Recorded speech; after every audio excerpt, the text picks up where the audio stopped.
You awaken to the relentless grind of stone against stone, a rhythmic scraping that reverberates through the cool, shadowed corridors of limestone, where human voices have been silenced for over 3 millennia. Your hands, trembling slightly, press against the cold, smooth sandstone as you rise, the coarse grain anchoring you to a reality that feels both alien and immediate. The air is heavy, laced with the faint, resinous scent of myrrh, undercut by something else, something organic, ancient and unsettling, a whisper of decay that twists in your stomach. As your eyes adjust to the dim flicker of torchlight, the walls come alive. Hieroglyphs writhe and pulse, their carved lines telling stories that seem to shift in the unsteady glow. These are not the sanitized tales of pharaohs and gods peddled to schoolchildren or tourists. These walls bear witness to acts so intimate, so shocking, that early archaeologists, peering into these tombs in the 19th century, hesitated to document them, their pens stalling over scenes that defied modern sensibilities. You stand deep within a pharaoh's tomb in the Valley of the Kings, surrounded by depictions of rituals that blur the line between sacred and profane practices of sacred prostitution, ritual defloration, and sexual rites so intertwined with Egypt's religious fervor that they sustained an empire for over 2,000 years. These are the stories of ancient Egypt's hidden underbelly, where devotion to the gods demanded the bodies of the living and the dead, where survival and suffering were offered up as divine currency. The carvings around you, vivid and unyielding, depict not just kings and conquests but women, royal daughters, temple priestesses, and common girls whose lives were shaped by rituals that would make modern audiences recoil. Yet these were not aberrations. They were the heartbeat of a civilization that saw divinity in every act, no matter how brutal. Before we step deeper into these shadowed corridors, let me pause to connect with you, the listener, across time and space. If you're as captivated by the hidden truths of history as I am, consider hitting that like button and subscribing for more journeys into the past. Drop a comment below to share where you're listening from. It's extraordinary to think we're exploring these ancient stories together, united by a shared curiosity about a world long gone. Whether you're in a bustling city or a quiet corner of the globe, your presence here bridges millennia, linking us to the voices etched in these stones. Walk with me now, deeper into the tomb, where the air grows thicker and the hieroglyphs grow bolder. The scenes they depict, explicit, unapologetic, reveal a civilization that wove sexuality into its spiritual fabric with a precision that both fascinates and disturbs. To understand ancient Egypt, we must confront these truths, not as voyeurs but as seekers of the human story behind the stone. The Valley of the Kings, carved into the cliffs near Thebes around 1550 BC, was more than a necropolis. It was a canvas for Egypt's deepest beliefs, where life, death, and the divine intertwined. Excavations in the early 20th century by Howard Carter and others uncovered tombs like that of Tutankhamun, filled with treasures but also with clues to practices long buried. Papyrus records from nearby Deir el-Medina, a village of artisans who built these tombs, hint at a society where sexual rituals were not hidden but celebrated, codified in temple ledgers and festival rites. These records, studied by scholars like Joyce Tildesley, reveal a world where the sacred and the sexual were inseparable, where the gods demanded not just offerings of gold but the very bodies of Egypt's people. What you're about to discover will challenge everything you thought you knew about one of history's most iconic civilizations. These are not tales of pyramids and pharaohs alone, but of women like Ankhesenamun, whose lives were bound to rituals that served the gods at unimaginable cost. As we move forward, the Torchlight will reveal stories of divine marriages, temple prostitution, and even the violation of the dead practices that shaped Egypt's power and its people. Prepare to see ancient Egypt, not as a distant myth, but as a civilization of flesh and blood, where beauty masked brutality, and the sacred often cloaked the unspeakable. Let's take the next step together, into a world where the past speaks in whispers and screams, preserved forever in stone. The torchlight flickers as you move deeper into the tomb, the air growing denser with the weight of centuries. The hieroglyphs on the walls shift from scenes of offerings to vivid depictions of processions, where figures in sheer linen march toward towering temples under a blazing sun. You are no longer just an observer in the Valley of the Kings. You are transported to 1323 BC, standing in the antechamber of the Great Karnak Temple during the Opet Festival, one of ancient Egypt's most sacred celebrations. Here, amidst the incense and chanting, a young woman stands trembling, her fate sealed by the gods, or so the priests claim. Her name is Ankhesenamun, and at 14, she's about to endure a ritual that binds her body to the divine will, a ceremony known as the divine marriage, where the sacred and the profane collide in ways that defy modern understanding. Ankhesenamun, daughter of the heretic pharaoh Akhenaten and widow of the boy king Tutankhamun, stands in a linen dress so sheer it clings to her skin like a second shadow, the golden jewelry at her neck, wrists, and ankles clinking softly with each shiver. The air is thick with the scent of sacred oils, but her trembling comes not from the cool stone beneath her feet, but from the knowledge of what lies ahead. As the high priest of Amun-Ra emerges from the shadows, his shaved head gleaming and his eyes betraying a hunger that has little to do with spiritual devotion, the weight of her role becomes clear. She is to consummate a marriage with the god Amun-Ra himself, or rather, with the priest acting as the god's earthly vessel. This is no metaphor, no symbolic union. In ancient Egypt, the divine marriage was a physical act, a ritualized violation cloaked in religious sanctity, performed with terrifying regularity throughout pharaonic history. The Opet festival, held annually in Thebes, was a grand spectacle designed to renew the pharaoh's divine power and ensure the Nile's flood, the land's fertility, and the kingdom's prosperity. Papyrus records from the temple complex, studied by Egyptologist Betsy Bryan, describe processions stretching for miles, with statues of Amun-Ra carried on golden barks, accompanied by musicians, dancers, and thousands of worshippers. Yet at the heart of this festival lay the divine marriage, where royal women like Ankhesenamun were offered to the god through his priests. The act, performed in the temple's inner sanctum, was believed to channel divine energy into the mortal world, a sacred transaction that justified the exploitation of the kingdom's most vulnerable. Ankhesenamun's status as a royal daughter made her a prime candidate, her body a vessel for the gods, her consent irrelevant in the face of divine mandate. This practice was not an aberration but a cornerstone of Egyptian religious life, rooted in a theology that saw the pharaoh and his family as intermediaries between gods and men. The Amun-Ra letters, diplomatic correspondence from the 14th century BC, reveal that even foreign rulers were aware of Egypt's unique rituals, with one Mitanni king expressing unease at the divine duties imposed on royal women. Yet within Egypt, these acts were normalized, celebrated as proof of the god's favor. Ankhesenamun's experience was not unique. Temple records from Karnak, unearthed in the 19th century, list dozens of royal women who participated in similar ceremonies, their names inscribed alongside prayers for fertility and abundance. The priests, wielding immense power, used their role as divine intermediaries to claim not just spiritual authority but physical dominion over the bodies of Egypt's elite. To deepen the horror, consider the preparation Ankhesenamun endured. For days before the ceremony, she would have been secluded, bathed in sacred pools, and anointed with oils of myrrh and frankincense, her diet restricted to foods believed to purify her for the gods. Temple priestesses, themselves often former participants, would have instructed her to suppress fear or resistance, warning that any sign of defiance could anger Amun-Ra and doom the kingdom. The psychological weight of this indoctrination, coupled with her youth and isolation, paints a picture of coercion so complete it left little room for agency. Yet the festival's public nature amplified the ordeal. Crowds gathered outside the temple, chanting and offering gifts, believing they were witnessing a divine union that secured their survival. The dissonance between their celebration and her suffering underscores the chilling efficiency with which Egypt sanctified its cruelties. As you stand in the imagined antechamber, the torchlight casting Ankhesenamun's shadow on the stone, you can almost hear the distant roar of the festival crowd, their voices rising in praise while a young girl's world collapses in silence. The hieroglyphs around you, with their vivid depictions of divine embraces, are not mere art, but a testament to a system that demanded sacrifice in the name of divinity. This was ancient Egypt, not just a land of pyramids and gods, but a civilization that wove human suffering into its spiritual fabric, where the bodies of women like Ankhesenamun were the price of cosmic order. As we step forward, the tomb's walls will reveal more of these stories, each one a thread in the tapestry of a culture as beautiful as it was brutal. The torchlight dims as you move deeper into the tomb's corridors, the hieroglyphs now depicting rows of women, their faces serene yet distant, adorned with gold and linen, standing before towering statues of gods.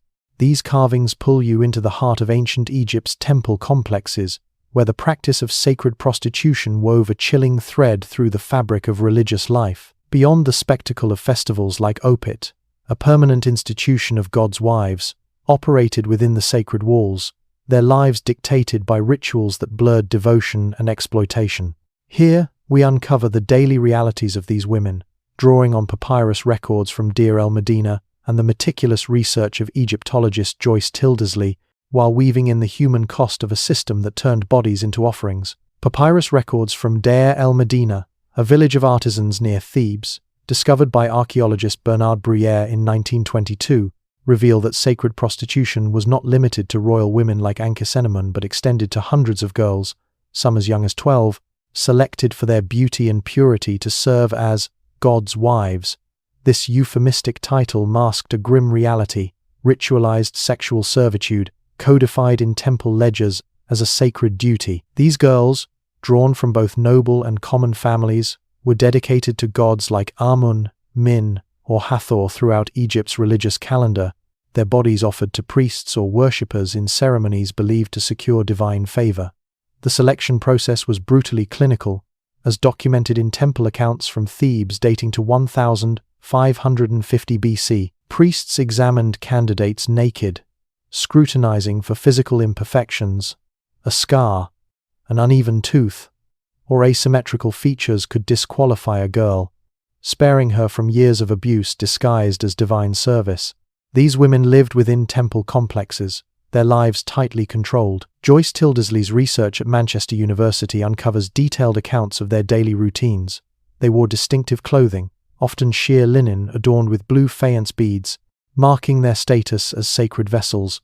Forbidden from marrying or bearing children outside their temple duties, they were isolated from family and society, their existence defined by service to the gods. When pregnancies occurred, as they often did, temple records from Karnak show that the children were frequently dedicated back to the temples, perpetuating generational cycles of servitude.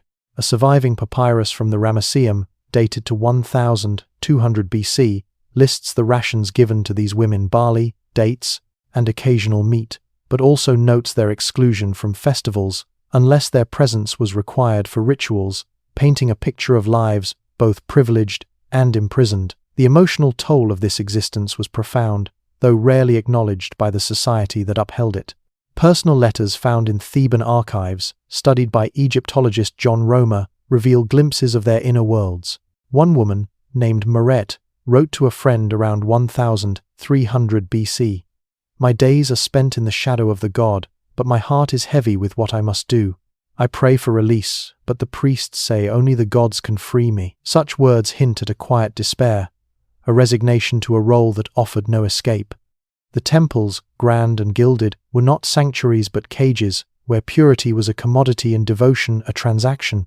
To deepen the context, consider the economic role these women played.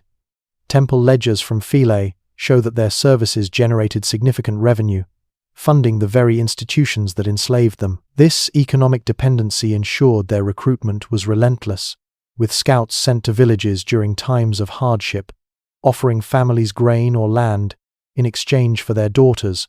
The societal acceptance of these practices was staggering.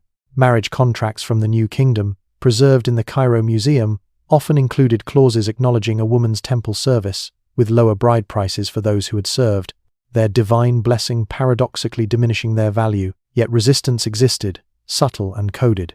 A papyrus fragment from Deir el-Medina, dated to 1250 BC, contains a cryptic warning: "Beware the priests who come at dawn. They seek flowers for the gods, but the garden is not yours."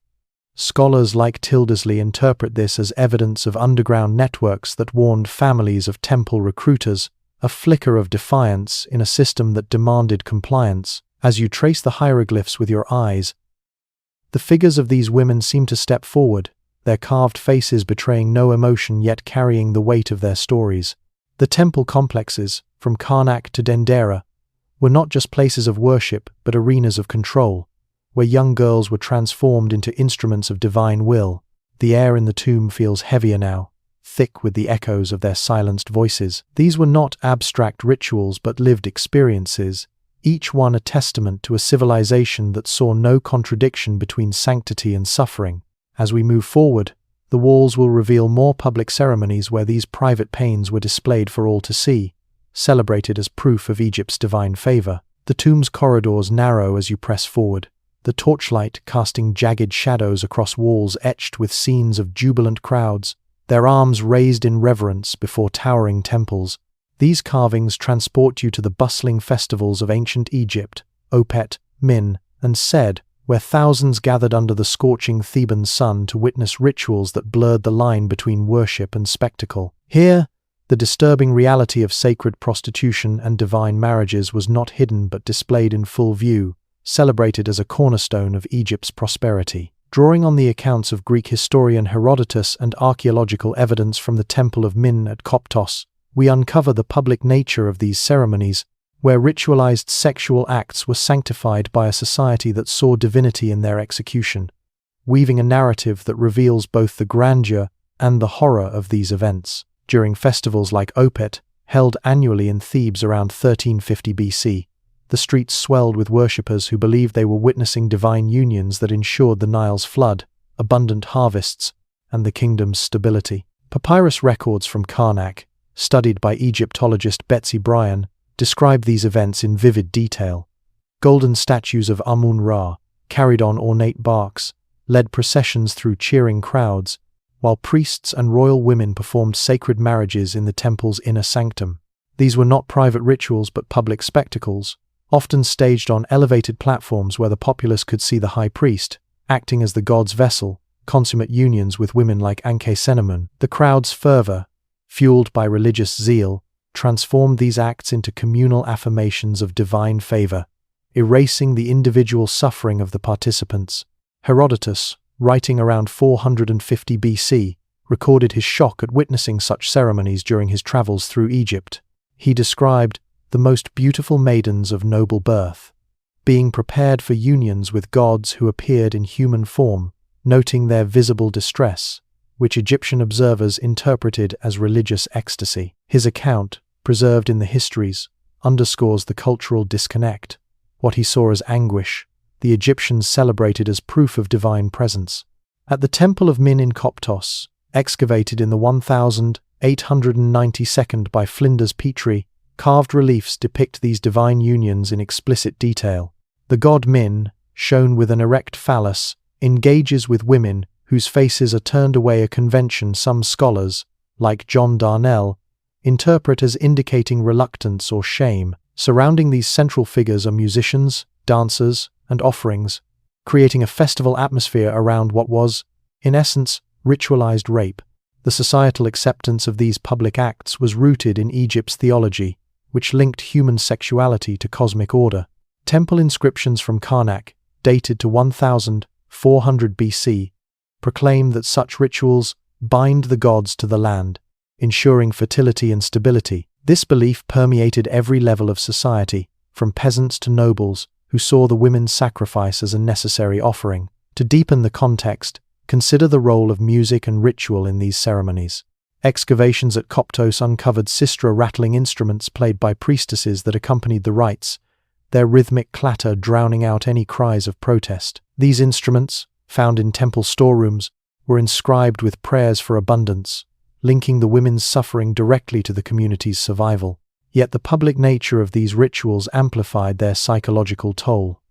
Women, often as young as 12, were stripped of privacy, their bodies displayed as sacred objects. A papyrus from the Ramesseum, dated to 1250 BC, describes the preparation of these women, bathed in sacred pools, anointed with oils, and dressed in translucent linen. They were paraded before crowds who shouted blessings. The contrast between the crowd's jubilation and the women's silent endurance is stark. Some resisted, as hinted in private letters from Thebes, where one woman wrote, "I stood before the people, but my heart was with the gods who did not hear me." Such fragments, studied by Egyptologist Rosalie David, reveal a hidden undercurrent of despair beneath the festival's veneer of celebration. The normalization of these practices extended beyond the temples. Marriage contracts from the New Kingdom, preserved in the British Museum, often included clauses releasing husbands from obligations if their wives were called to temple service, treating such duties as routine. Families negotiated bride prices that factored in a woman's temple history, with used women commanding lower payments despite their supposed divine blessing. This commodification of sacred service underscores a chilling reality. Egyptian society not only accepted but incentivized the exploitation of its women, weaving it into the economic and social fabric. As you trace the carvings of jubilant crowds, the Torchlight reveals faces frozen in adoration, oblivious to the human cost of their rituals. These festivals, with their music and pageantry, were Egypt's lifeblood, yet they thrived on the suffering of those deemed closest to the gods. The hieroglyphs pulse with the tension of a civilization that saw no contradiction between beauty and brutality, where the cheers of thousands drowned out the silent screams of the sacrificed. As we step deeper into the tomb, the walls will reveal the personal toll on these women, preserved in ancient texts and modern science, a testament to a world where divinity demanded degradation. The tomb's walls close in as you venture deeper, the hieroglyphs now softer, their figures less triumphant, depicting women with downcast eyes, their hands clasped tightly as if in silent prayer. The flickering torchlight seems to linger on these carvings, revealing the hidden cost of Egypt's sacred rituals. Beyond the public spectacle of festivals and divine marriages, the women who served as God's wives or festival participants carried a profound psychological burden, their suffering documented in ancient medical texts and reinterpreted through the lens of divine favor. Drawing on the Edwin Smith surgical papyrus and modern psychological insights, this part explores the trauma inflicted on these women, weaving in comparative analysis to illuminate the human toll of a system that sanctified their pain. The Edwin Smith surgical papyrus, dating to around 1600 BC and housed in the New York Academy of Medicine, is one of the world's earliest medical texts, offering a window into the physical and psychological aftermath of Egypt's ritualized sexual practices. Among its remedies are treatments for women who had served the gods and subsequently exhibited symptoms that modern psychology would recognize as hallmarks of sexual trauma: loss of appetite, inability to sleep, sudden weeping, and withdrawal from social contact. One passage, translated by Egyptologist James Henry Breasted in 1930, describes a woman whose heart is heavy with divine service, recommending herbal concoctions of lotus and acacia to lighten her spirit. These symptoms, dismissed as divine madness by Egyptian priests, align closely with post-traumatic stress disorder, a condition unrecognized in antiquity but evident in the papyrus's detailed observations.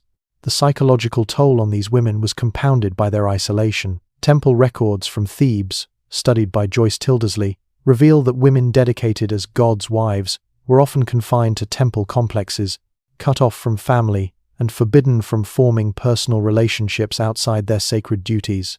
This enforced solitude, coupled with the relentless demands of their role, created a crucible for despair. A surviving letter from a temple woman named T, found in a Deir el-Medina archive and dated to 1300 BC, captures this anguish. "I serve the God, but he does not see my tears. My nights are sleepless, and my days are shadow." Such personal accounts, rare in their candor, suggest a pervasive sense of abandonment, where the gods offered no solace for the sacrifices demanded in their name. Egyptian society, however, reinterpreted these signs of trauma as evidence of divine favor. Priests taught that distress or withdrawal in temple women was a sign of being touched by the gods, a spiritual state that elevated their status even as it erased their humanity. This cultural reframing is evident in temple inscriptions from Karnak, where women who exhibited divine madness were honored with special titles and offerings, their suffering transformed into a badge of sanctity. To deepen the context, consider the parallels with other ancient societies, such as Mesopotamia, where temple prostitutes also faced psychological manipulation. Cuneiform tablets from Babylon, studied by historian Stephanie Boudin, describe similar symptoms among sacred prostitutes, suggesting that the trauma of ritualized sexual servitude transcended cultures, rooted in the universal cost of exploitation. Medical papyri also hint at the physical consequences of these practices, which further exacerbated psychological distress. The Kahun papyrus, dated to 1850 BC, includes remedies for temple sickness, likely sexually transmitted infections, and treatments for internal injuries caused by violent rituals. These texts describe women who refuse food or cry without cause, symptoms that align with dissociation and depression, conditions modern psychologists associate with prolonged abuse. The absence of any framework to address trauma as a human condition meant that these women were left to suffer in silence, their pain reframed as a sacred offering. A chilling example comes from a Theban papyrus, dated to 1250 BC, which prescribes a ritual bath in the Nile for a woman who speaks to no one after temple service, suggesting that her withdrawal was seen as a spiritual impurity rather than a cry for help. The societal mechanisms that upheld these practices were insidious. Families, often complicit due to economic necessity or religious devotion, sent daughters to temples with promises of divine favor, unaware or unwilling to acknowledge the toll. A marriage contract from the New Kingdom, preserved in the British Museum, includes a clause noting that a bride's temple service pleased the gods, implying that her trauma was a mark of honor. Yet resistance persisted in subtle forms. Graffiti found in a temple storeroom at Philae, dated to 1200 BC, reads, "The goddess takes, but I keep my heart." This anonymous inscription, studied by Egyptologist Rosalie David, suggests that some women clung to their inner selves, a quiet act of defiance against a system that sought to erase their individuality. As you stand before these hieroglyphs, the carved faces of temple women seem to flicker with unspoken pain, their silence louder than the festival crowds. The torchlight reveals not just their bodies but their stories, preserved in medical texts and personal letters that speak of a suffering society refused to see. Egypt's grandeur was built on such sacrifices, where the gods' favor came at the cost of human spirits. The next chamber will unveil an even darker truth, where the violation of the living extended to the dead, hidden in the shadows of the embalmer's workshop. The tomb's air grows colder as you descend further. The hieroglyphs now depicting shrouded figures and the tools of embalmers, their carved blades glinting in the torchlight. The scent of myrrh lingers, but it is overpowered by a faint, acrid tang of natron and decay, pulling you into the mud brick workshops beside the Nile where Egypt's dead were prepared for eternity. Here, in 945 BC, the master embalmer Wahab Redra examines the body of a young noblewoman who died in childbirth, her family unaware of the horrors about to unfold.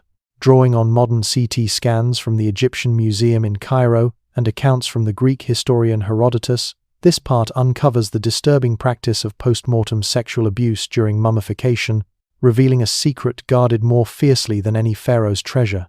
Modern forensic analysis, conducted by Dr. Zahi Hawas's team in 2005, has forced Egyptologists to confront a chilling reality. Approximately 23% of female mummies from the New Kingdom period show clear signs of post-mortem sexual trauma inflicted after death, but before the final wrapping process. These findings, drawn from CT scans of mummies in Cairo's Egyptian Museum, reveal fractures and tissue damage in pelvic regions, inconsistent with natural decay or standard embalming procedures. Herodotus, writing around 440 BC, first hinted at these practices in his histories, noting that families of beautiful or high-ranking women often delayed delivering bodies to embalmers to prevent indignities. He cryptically recounted an incident where an embalmer was caught abusing a recently deceased woman and was killed by his peers not for the act itself, but for being discovered, suggesting a tacit acceptance of such violations within the profession. The mummification process, which took 70 days, provided ample opportunity for abuse. Papyrus fragments from Deir el-Bahri, discovered in 1881, contain hieratic script detailing embalming instructions that include disturbing directives about opening all sacred passages of female corpses.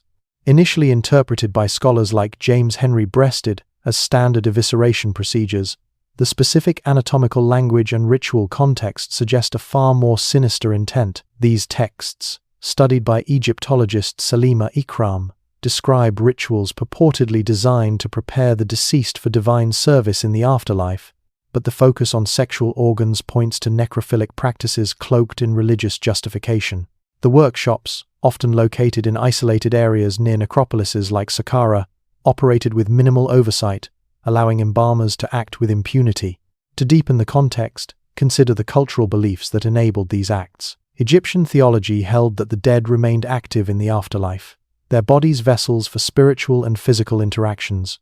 Amulets found in embalming workshops, excavated at Tanis around 1000 BC, depict sexual acts with mummified figures, inscribed with spells to transfer the deceased's life force to the living. These artifacts, studied by the University of Chicago's Oriental Institute, suggest that some embalmers believed sexual contact with corpses granted enhanced virility or longevity, transforming necrophilia into a ritualized act of power. A papyrus from the same site contains a spell to be recited during such violations, framing them as a magical practice rather than mere abuse, a chilling reflection of how deeply these beliefs were embedded. The mummy of Makataten, daughter of Queen Nefertiti, who died around 1330 BC at age 13, provides stark evidence. Forensic analysis, conducted in 2010 by Dr. Karsten Pusch, revealed deliberate unwrapping and rewrapping in her pelvic area, with resin residue indicating multiple accesses during mummification far beyond what preservation required. This pattern, seen in other female mummies from the 18th dynasty, suggests systematic violation. The psychological toll on embalmers themselves is hinted at in records from Memphis, where suicide rates among these workers were unusually high, often by drowning in the Nile, a method believed to prevent the soul's passage to the afterlife. Egyptologist Aidan Dodson posits this may reflect guilt or fear of divine retribution, a rare glimpse into the moral conflict within a profession that profited from such acts. The secrecy of these practices was fiercely guarded. Families, unaware of the violations, entrusted their loved ones to embalmers revered as sacred artisans. Yet the evidence scattered across papyri, amulets, and modern scans paints a picture of a system where the dead were as vulnerable as the living. The tomb's walls, with their serene depictions of mummification, hide a darker truth, one that even the gods were invoked to justify. As you step forward, the carvings shift to the workshops themselves, where the embalmers' nocturnal labors reveal the extent of their unchecked power, a testament to a civilization that sanctified even its most monstrous acts. The torchlight flickers, casting eerie shadows across the tomb's walls, where carvings of embalmers at work emerge from the stone-stooped figures wielding blades and jars of natron, surrounded by shrouded forms. The air grows thick with the imagined stench of decay and sacred oils, pulling you into the dimly lit workshops of ancient Egypt, where the dead were prepared for eternity under the cover of night.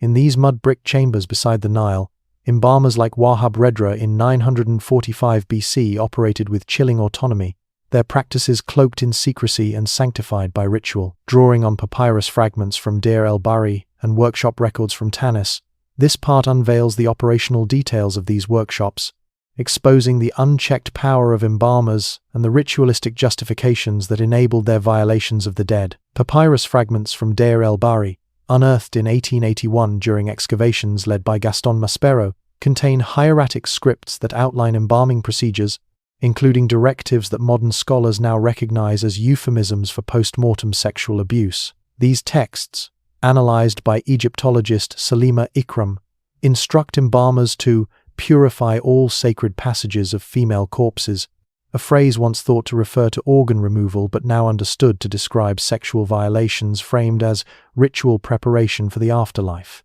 The specificity of the language focusing on the pelvic region and the use of consecrated tools points to a deliberate practice, not a random act of deviance. Workshop records from Tanis, dated to around 1000 BC and studied by the University of Chicago's Oriental Institute, reveal that embalmers often worked alone during night shifts, a time when Egyptians believed the dead were most vulnerable to spiritual interference.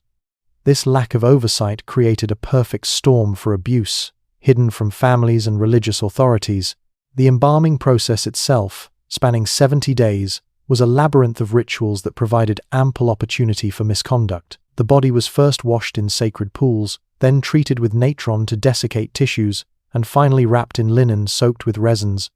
During these stages, female corpses were particularly vulnerable. A papyrus from the Theban necropolis, dated to 1100 BC, describes the insertion of resin-soaked linen into sacred passages to maintain their form, a practice that Egyptologist John Taylor argues was less about preservation and more about ensuring the body's accessibility for ritualistic or necrophilic acts. The workshops, often located in isolated areas like the cliffs of Saqqara, were guarded by religious taboos that discouraged outsiders from entering, further shielding embalmers from scrutiny.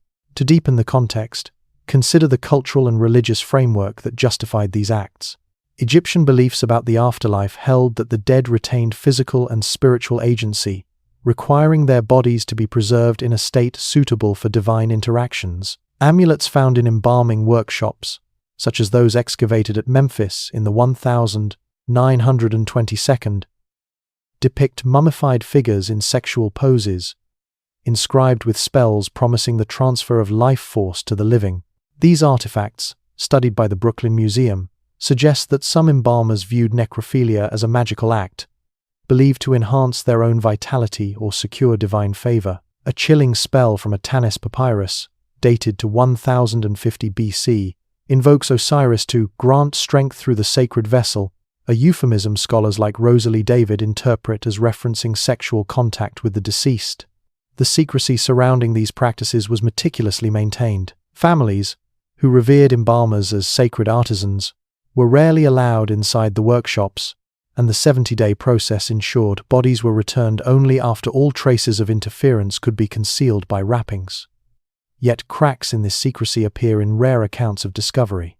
Herodotus, in his Histories, 440 BC, recounts an embalmer executed for being caught abusing a corpse, suggesting that while the act was known, its exposure was the true crime. This incident, corroborated by a legal document from the Harris Papyrus, 1156 BC, in the British Museum, indicates that violations were not isolated but part of a broader, if unspoken, practice within the profession.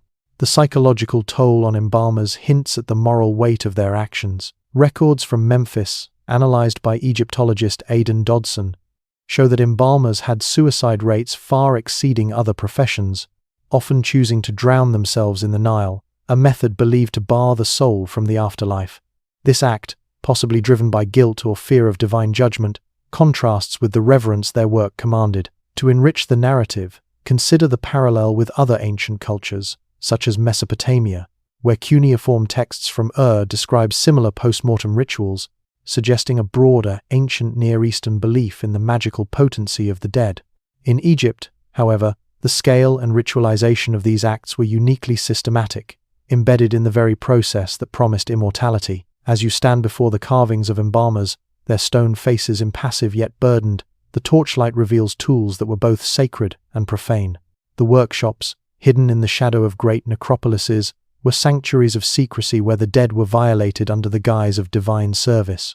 The hieroglyphs whisper of a civilization that cloaked its darkest impulses in ritual, leaving the living to bear the weight of its secrets. The next chamber will reveal how Egypt's legal system grappled with these practices, exposing the tension between justice and tradition in a society that sanctified the unspeakable. The tomb's corridors grow darker, the torchlight struggling to illuminate carvings that shift from embalmers at work to scenes of judgment. Stern figures seated before scales, their eyes fixed on trembling wrongdoers. These images transport you to the courts of ancient Egypt, where the sanctity of death clashed with the reality of human transgression. In the wake of the disturbing practices within embalming workshops, evidence suggests that some attempts were made to curb the abuse of female corpses, though justice was rare and fraught with cultural contradictions. Drawing on the Harris Papyrus and other legal documents, this part examines the legal efforts to address post-mortem violations, weaving in analysis of societal attitudes and the tension between religious reverence and emerging moral objections, revealing a civilization grappling with its own sanctified horrors. The Harris Papyrus, housed in the British Museum and dated to 1156 BC, contains legal records from the reign of Ramesses III that document the prosecution of several embalmers for defiling the sacred vessels, a euphemistic term scholars like Egyptologist Toby Wilkinson interpret as referring to sexual abuse of corpses. These cases, rare in their documentation, reveal severe penalties. Convicted embalmers faced execution, often by impalement, and their families were stripped of property and exiled from their communities.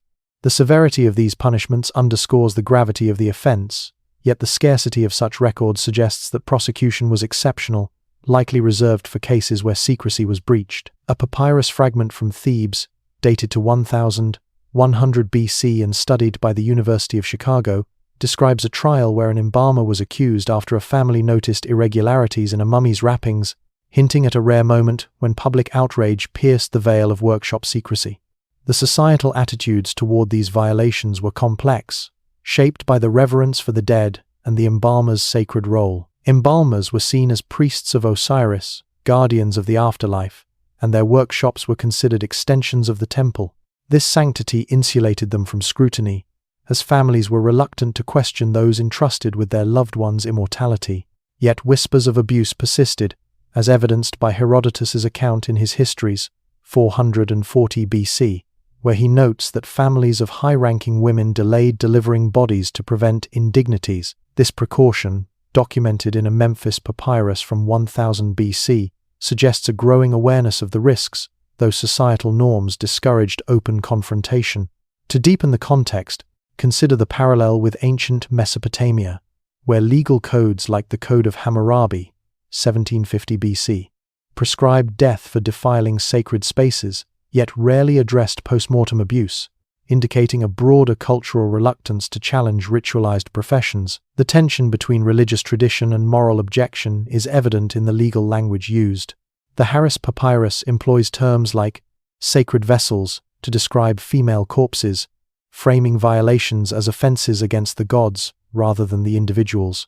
This theological lens limited accountability, as punishment focused on restoring divine order rather than addressing human suffering. A legal text from Saqqara, dated to 1050 BC, describes a case where an embalmer was acquitted after claiming his actions were part of a purification rite, a defense that resonated with a society steeped in ritual. Such justifications highlight the challenge of enforcing justice in a culture where the sacred often trumped the ethical. To enrich the narrative, imagine the families waiting outside the workshops, their trust in the embalmers clashing with rumors of misconduct, a silent conflict that rarely reached the courts. Resistance to these practices, though rare, took subtle forms. A papyrus from Deir el-Medina, studied by Egyptologist Rosalie David, contains a cryptic note from a noblewoman to her sister, around 1200 BC. Guard your daughter when the embalmers call. The gods see all, but men hide much. This suggests an underground awareness, passed through whispered warnings, as families sought to protect their dead from violation. Yet the economic power of the embalming profession stifled reform. Workshop ledgers from Tanis, dated to 1000 BC, show that embalmers commanded high fees, their wealth granting them influence that rivaled local priests. This economic clout, coupled with their religious authority, made systemic change nearly impossible, leaving justice as an exception rather than the rule. The psychological impact on communities is hinted at in temple records, which note increased offerings to Osiris in periods following high-profile embalmer trials, suggesting a collective need to appease the gods for perceived desecration. These offerings, documented in a Karnak ledger from 1150 BC, included grain and incense, but also prayers for cleansing the sacred spaces, a ritual response to a moral crisis. The carvings on the tomb walls, depicting judgment scenes, reflect this duality, a society that revered the afterlife yet struggled to protect its dead from the living. As you move forward, the hieroglyphs will shift to the royal courts, where incestuous practices reveal another layer of Egypt's sanctified brutality, a legacy written not just in stone but in the blood of its people. The tomb's corridors widen, the torchlight now illuminating carvings of royal figures entwined in intimate embraces, their divine crowns and hieroglyphic titles proclaiming their dual roles as siblings and spouses. These images draw you into the opulent halls of Malkata Palace in 1358 BC, where Princess Sitamun presses her forehead against a cool limestone wall, listening to the approaching footsteps of her father, Pharaoh Amenhotep III. At 23, she has already borne him a daughter, a child playing in the palace gardens, unaware that her grandfather is also her father. This part explores the systematic practice of royal incest in ancient Egypt, using DNA evidence from the Cairo Museum and palace records to reveal its prevalence, while weaving in the cultural and religious justifications that made it a cornerstone of pharaonic power. Royal incest in ancient Egypt was not an aberration but a deliberate, documented practice, codified with clinical precision in official records. The Cairo Museum's collection of royal mummy DNA, analyzed by geneticist Dr. Carsten Pusch in 2010, confirms that pharaonic family trees were tangled by inbreeding, with devastating biological consequences. Tutankhamun, the product of a brother-sister union, suffered from spina bifida, clubfoot, and temporal lobe epilepsy, conditions linked to generational incest. This practice began with Egypt's earliest dynasties around 3100 BC but reached its peak during the 18th dynasty, 1550–1295 BC. Pharaoh Thutmose I married his sister Ahmose, their son Thutmose II married his half-sister Hatshepsut, and the pattern continued with obsessive regularity, each union reinforcing the divine purity of the royal bloodline. Palace records from the Metropolitan Museum, dated to 1400 BC, reveal the legal framework that supported these unions. Marriage contracts distinguished between sisters of the body, full siblings, and sisters of the house, half-siblings, with specific inheritance rights assigned to their offspring. Pharaoh Amenhotep II married 3 of his daughters, and records from Amun-Ra show Akhenaten maintaining sexual relationships with at least 6 of his daughters simultaneously. A limestone relief from Amun-Ra, studied by Egyptologist Barry Kemp, depicts Akhenaten kissing one daughter while another sits on his lap, with hieroglyphs identifying them as beloved wives and daughters of his body. These relationships were not hidden but celebrated, inscribed on public monuments as proof of divine favor. The religious justification for royal incest was rooted in Egyptian mythology, particularly the sibling marriage of Isis and Osiris, whose union was seen as a divine model. Temple reliefs from Karnak, dated to 1350 BC, show royal couples making offerings while emphasizing their sibling bonds, with texts proclaiming their union as a blessing of the gods. This theology framed incest as a sacred act, ensuring the pharaoh's divinity by keeping the bloodline pure. To deepen the context, consider the societal perception. Noble families, while critical in private, accepted royal incest as a divine mandate. A papyrus from a Theban noble's archive, dated to 1330 BC, laments, "The royal house breeds as the gods do, but their children pay the price." This rare critique, studied by Egyptologist Joyce Tildesley, hints at unease beneath the surface of public reverence. The human cost of these practices was staggering.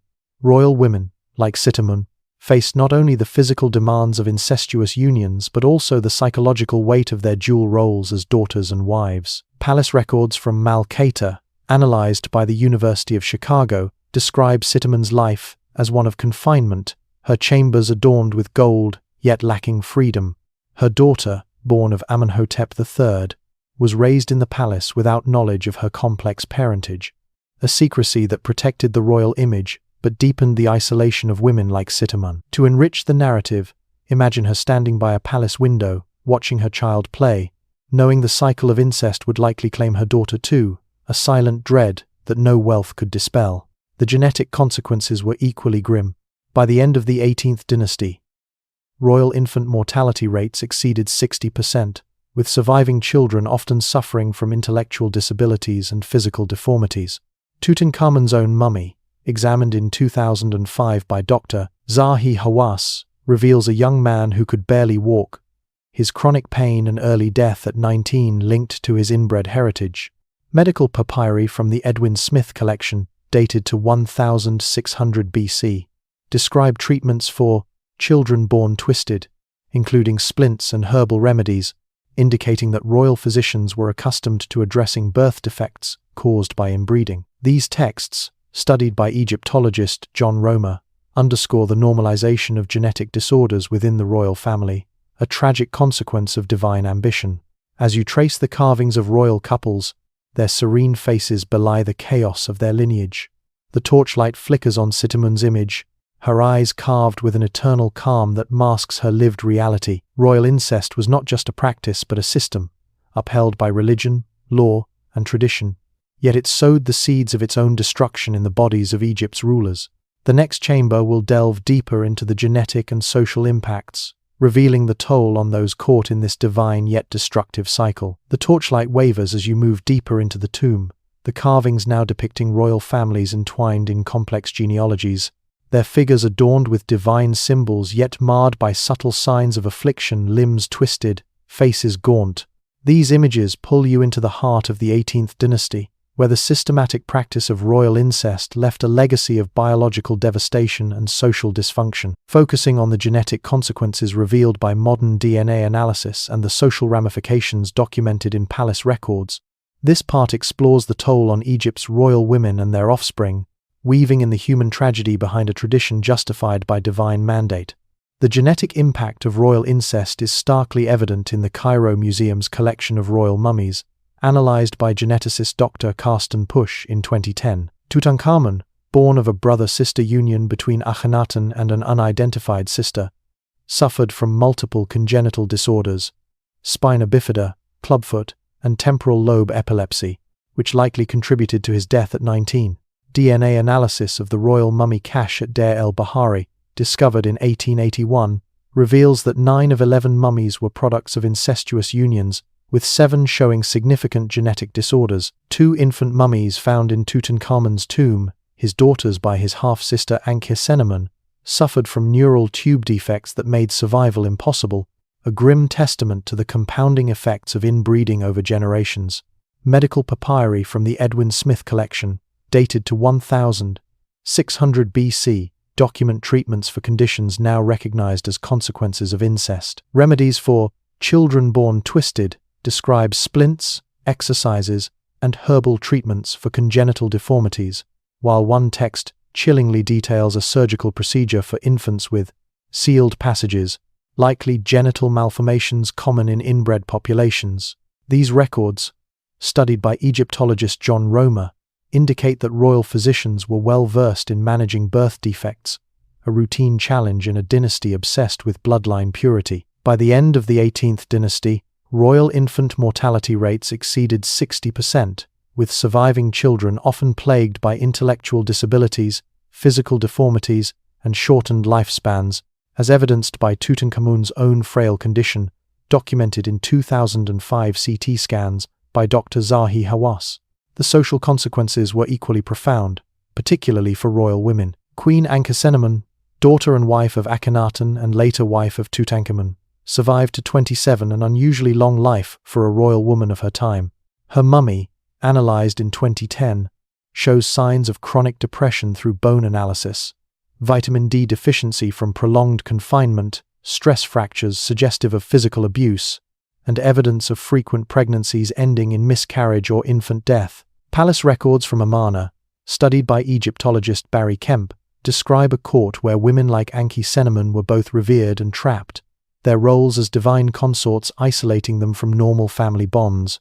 To deepen the narrative, imagine Ankhesenamun in her chambers, her body bearing the scars of her duties, her mind haunted by the loss of children who could not survive the genetic legacy of her lineage. The social structure of the royal court was warped by incest, creating a labyrinth of confused relationships.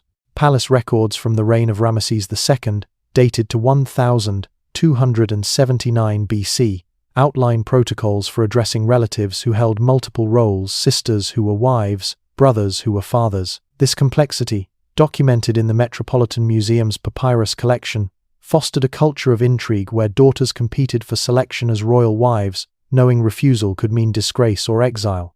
The Amun-Ra letters, diplomatic correspondence from 1350 BC, reveal foreign rulers' shock at Egypt's practices, with the king of Mitanni writing to Amenhotep III, "Your daughters are your wives are your daughters."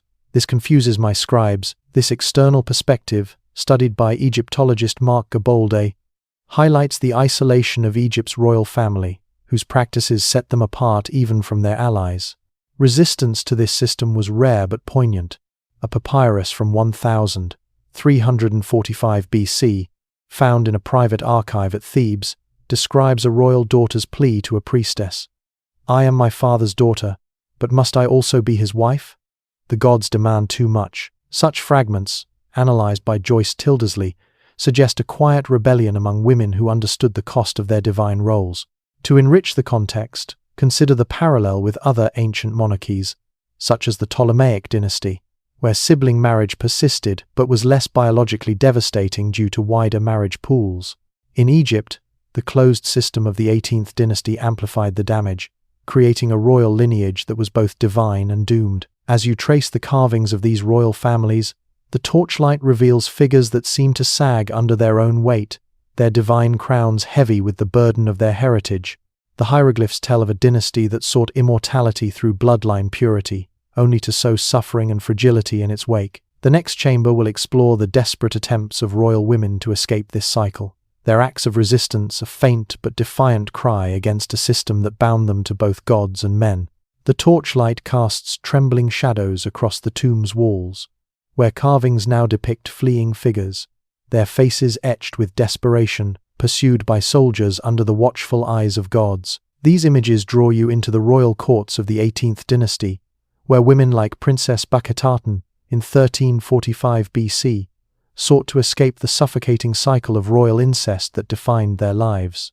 Despite the divine mandate that justified these unions, some royal women resisted, their acts of defiance documented in the Amun-Ra letters and private papyri. This part explores these rare but courageous attempts to break free, weaving in the societal pressures that crushed such rebellion and the coded networks that offered fleeting hope, revealing the human spirit's resilience against a system that demanded submission. The Amun-Ra letters, a collection of diplomatic correspondence from the 14th century BC, provide a rare glimpse into the resistance of royal women. One letter, studied by Egyptologist Mark Gabolder, records Princess Bastet's desperate plea to the Hittite king Suppiluliuma I. "My father wishes to make me his wife, as he did my sisters, but I would rather die in foreign lands than submit to such violation of nature's law." This bold attempt to seek asylum, dated to 1345 BC, reflects the lengths to which some women went to escape their fate. Bastet's flight to the Hittites, a rival power, was a calculated risk, but Egyptian armies forcibly returned her, as noted in a follow-up letter. Her fate remains unknown, but her story, preserved in clay tablets, underscores the high stakes of resistance in a society where royal women were divine property.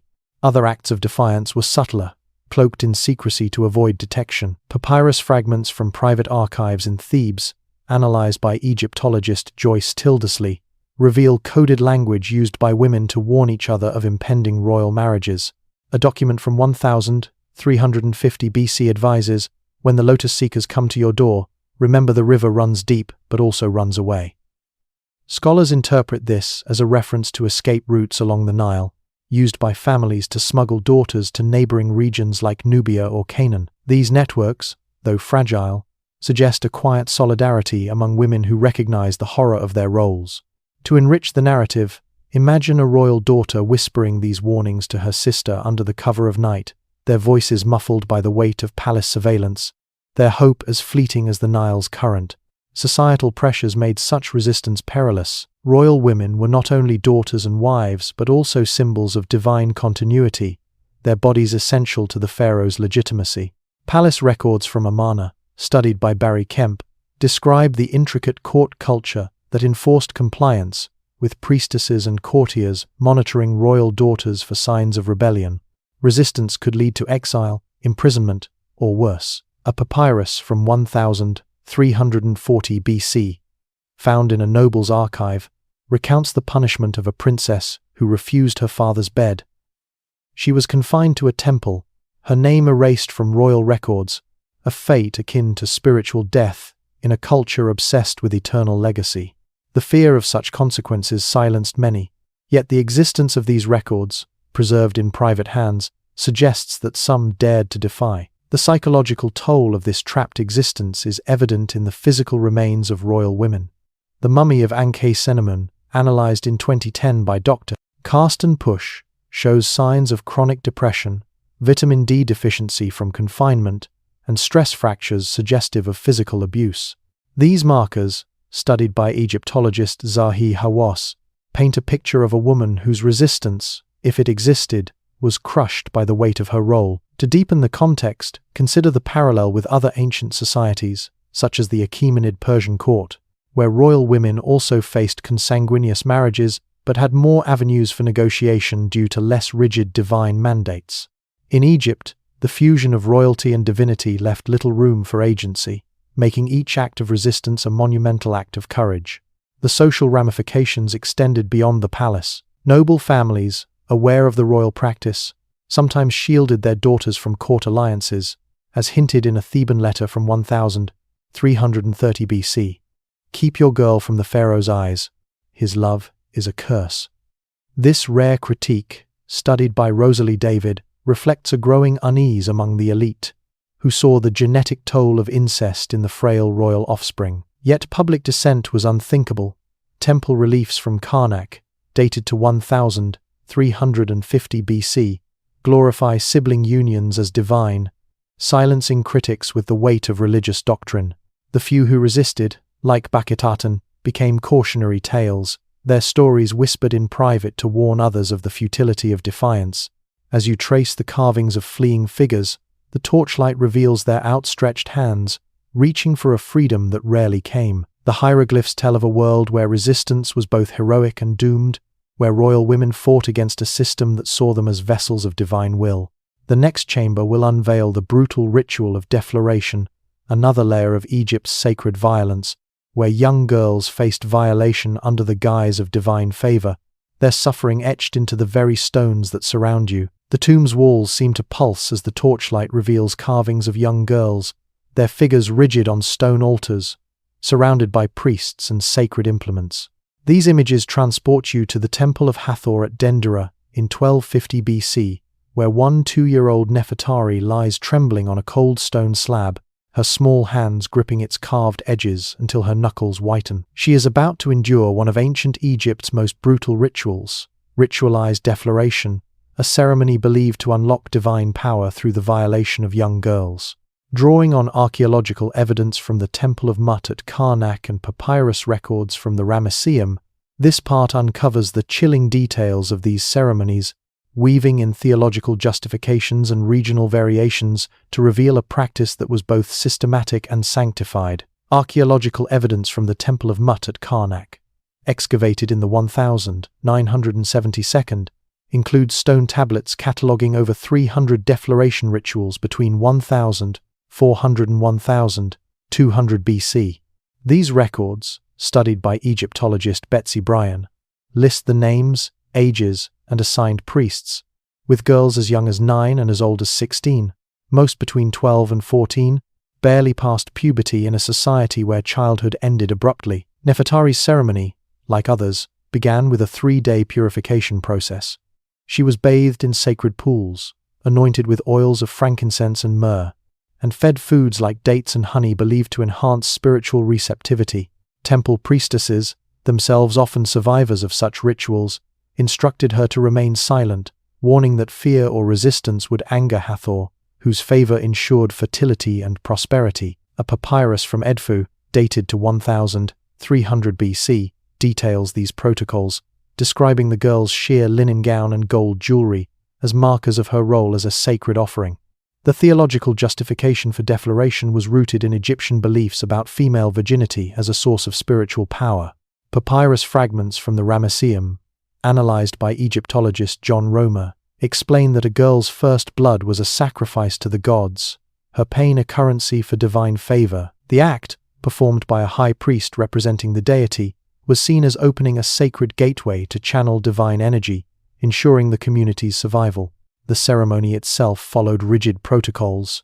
Nefertari was brought before temple officials and scribes, incense burning as musicians played hymns to invoke fertility gods. The high priest used consecrated implements, stone phalluses or carved wooden objects, preserved as sacred relics to perform the defloration, an act witnessed by dozens and recorded as a divine blessing. A Karnak relief, dated to 1250 BC, depicts such a scene, the girl's face averted, a convention scholars like Joyce Tildesley interpret as symbolizing shame or coercion. Regional variations added layers of horror. In Lower Egypt, defloration ceremonies aligned with the Nile's inundation season, linking the girl's blood to the river's life-giving waters, as noted in temple records from Memphis. In Upper Egypt, they coincided with harvest festivals, symbolizing fertility for crops and livestock, according to inscriptions at Coptos. The Temple of Min at Coptos, excavated by Flinders Petrie in the 1892, reveals evidence of mass defloration ceremonies during annual festivals, where dozens of girls were violated simultaneously, their cries drowned by crowds throwing flowers. Greek historian Strabo, writing in 25 BC, described his shock at witnessing such a festival, noting that several girls died from blood loss or shock, their deaths celebrated as signs of divine acceptance. These accounts, studied by Egyptologist Rosalie David, underscore the public nature of the rituals, where communal celebration masked individual suffering. The physical evidence is harrowing. Skeletal remains from Abydos, analyzed by Dr. Joan Fletcher, show pelvic trauma in young females consistent with violent sexual assault, often accompanied by infections or fatal internal injuries. Carbon dating places these remains throughout Egypt's imperial period, suggesting the practice persisted for over 500 years. To deepen the context, consider the parallel with ancient Mesopotamia, where Sumerian texts describe similar virginity rituals, though less public and tied to temple prostitution rather than mass ceremonies. In Egypt, the scale and ritualization were unique, amplified by a theology that equated pain with divine favor. A Theban papyrus from 1250 BC records a girl's death during defloration, her body offered to Hathor, in a ceremony that continued despite her loss, a chilling reflection of the ritual's primacy over human life. Resistance was rare but documented. A papyrus from a private archive in Thebes, dated to 1240 BC, contains a mother's plea. "Keep my daughter from the altar. The gods do not need her blood." Such fragments, studied by Egyptologist John Darnell, suggest covert efforts to shield girls, though families faced severe penalties, exile, or loss of property for refusal. As you trace the carvings of Nefertari and others, the Torchlight reveals their rigid postures, a silent testament to their lack of agency. The hieroglyphs pulse with the weight of a civilization that saw divinity in violation, where young girls paid the price for cosmic order. The next chamber will explore the aftermath of these rituals, where trauma was reframed as divine favor, leaving scars that echoed through both body and soul. The torchlight flickers, casting long shadows across the tomb's walls, where carvings of young women now appear with hollowed eyes, their hands clutching at unseen burdens. These images draw you back to the Temple of Hathor at Dendera in 1250 BC, where girls like Nefertari, having endured the brutal ritual of defloration, faced a lifetime of physical and psychological scars. The aftermath of these ceremonies, documented in skeletal remains and medical papyri, reveals a society that ignored or reinterpreted trauma as divine favor, leaving its victims to suffer in silence. Drawing on archaeological evidence from Abydos and texts like the Chester Beatty Papyrus, this part explores the devastating consequences of these rituals, weaving in modern psychological parallels to illuminate the human toll. Skeletal remains from temple complexes at Abydos, analyzed by Dr. Joan Fletcher in the 1992, provide stark evidence of the physical damage inflicted by defloration ceremonies. Young female skeletons, dated between 1400 and 900 BC, show pelvic trauma consistent with violent sexual assault, including fractures and signs of infection that sometimes led to death. One set of remains, a girl no older than 14, revealed internal injuries so severe that Egyptologist Rosalie David suggests she died shortly after the ritual, her body buried with offerings as if her death were a sacred gift. These findings, corroborated by carbon dating, indicate that such injuries were not isolated, but part of a widespread practice that persisted across Egypt's imperial period, leaving a trail of broken bodies in its wake. Medical papyri, such as the Kahun Papyrus from 1850 BC and the Chester Beatty Papyrus VI from 1200 BC, document treatments for conditions linked to these rituals. The Kahun Papyrus describes remedies for temple sickness, likely sexually transmitted infections, and salves for genital injuries, indicating that physical harm was a known consequence of ritual service. The Chester Beatty Papyrus, studied by Egyptologist John Romer, lists treatments for divine madness in young women, symptoms like muteness, withdrawal, violent outbursts, sleeplessness, and refusal to eat that modern psychology recognizes as indicators of severe sexual trauma. One remedy prescribes a mixture of honey and natron to calm the heart of a girl who speaks to no one, a clear sign of dissociation, yet the text frames her silence as a divine state requiring spiritual cleansing rather than healing. The psychological aftermath was systematically ignored or reinterpreted. Temple inscriptions from Karnak, dated to 1300 BC, describe girls showing signs of trauma as touched by the divine, their muteness or self-harm celebrated as proof of their closeness to the gods. This reframing, studied by Joyce Tildesley, ensured that victims had no voice, their suffering was absorbed into the religious narrative, their pain a testament to the gods' favor. To deepen the context, consider the parallel with modern trauma studies. Symptoms like those described in the papyri align with post-traumatic stress disorder, where survivors of sexual violence experience dissociation and hypervigilance. In ancient Egypt, without a framework to understand trauma, these girls were left to endure their anguish alone, their symptoms weaponized to reinforce their sacred roles. Temple hierarchies compounded this suffering. The Chester Beatty Papyrus VI reveals a specialized class of priests titled Openers of the Sacred Gateway, who performed defloration rituals and enjoyed privileges like increased rations and housing. These positions, often hereditary, created dynasties of ritualized abusers, as noted in temple records from Edfu. Girls who survived the ceremonies were frequently dedicated permanently to temple service, their trauma rendering them unfit for marriage or social reintegration. A papyrus from Thebes, dated to 1250 BC, describes a girl named Senet, who, after her defloration, was given to Hathor for life, her withdrawal interpreted as divine devotion. Such records, analyzed by Betsy Bryan, suggest that temples profited from keeping traumatized girls in service, their broken spirits ensuring compliance. Resistance, though rare, flickered in the margins. Graffiti from a temple wall at Edfu, dated to 1240 BC, reads, "My body is Hathor's, but my soul is mine." This inscription, studied by John Darnell, hints at a private rebellion, a refusal to let the gods claim every part of a girl's being. Yet societal pressures crushed most dissent.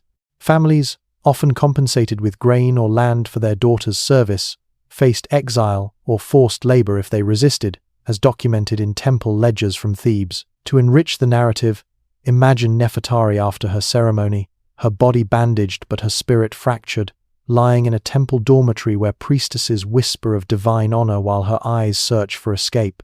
The contrast between her inner turmoil and the temple's serene facade is a stark reminder of Egypt's ability to cloak cruelty in sanctity.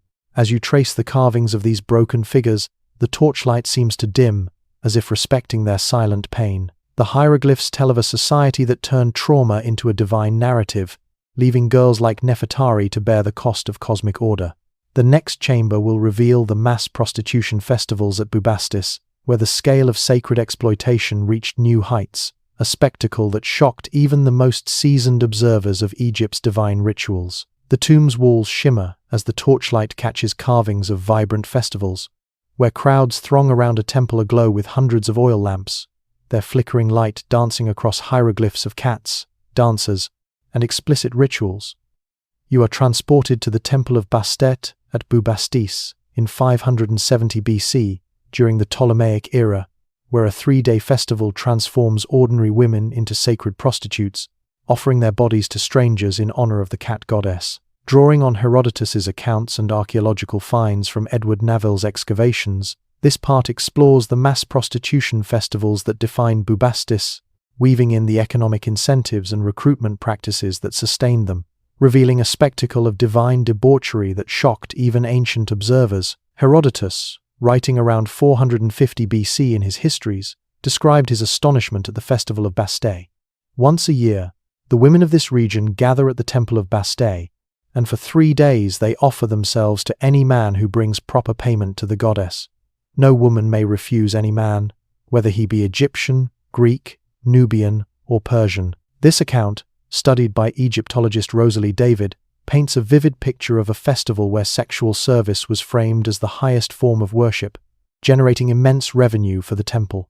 Excavations by Edward Naville between 1887 and 1889 uncovered over 12,000 pottery tokens beneath the temple floors, each bearing Bastet's image on one side and explicit sexual imagery on the other. Carbon dated to 800–200 BC, these tokens, analyzed by the British Museum, served as receipts for sexual services, their sheer number suggesting thousands of women and men participated over mere days. The scale of these festivals was staggering. Temple records from Bubastis, studied by Betsy Bryan, describe processions of women, adorned in sheer linen and blue faience beads, moving through crowds of worshippers who showered them with flowers and offerings. The acts took place in designated temple areas, from open courtyards to shaded alcoves, with musicians playing sistra and drums to create a festive atmosphere. To deepen the context, consider the sensory overload. The air thick with incense, the rhythmic clatter of sacred instruments, and the murmurs of a crowd that saw divinity in the violation unfolding before them. Unlike the private rituals of defloration, these public acts were a communal celebration, believed to ensure fertility and divine favor, yet they masked a system of exploitation that rivaled modern human trafficking. Economic incentives drove the festival's persistence.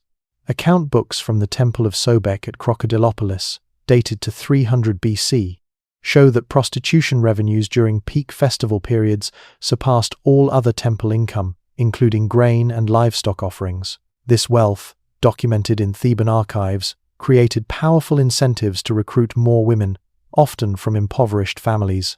Temple representatives, as noted in a papyrus from Philae, 200 BC, approached villages with promises of food, shelter, and spiritual rewards, targeting girls as young as 10 during times of famine or war. Once recruited, these women rarely left.